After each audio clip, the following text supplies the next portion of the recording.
I would like to read the statement of the speaker, no? Martin Romualdez, tungkol sa incident na ito. Para kanino yan? Sino dapat makinig yan?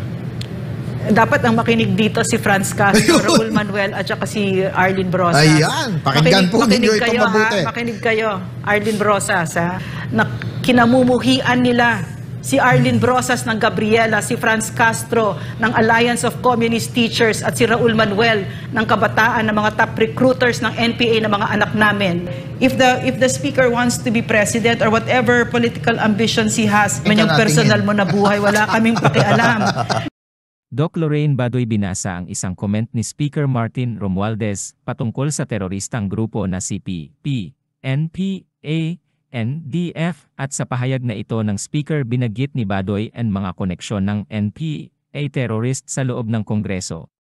Binida rin ito ang ratings ng pangalawang Pangulo.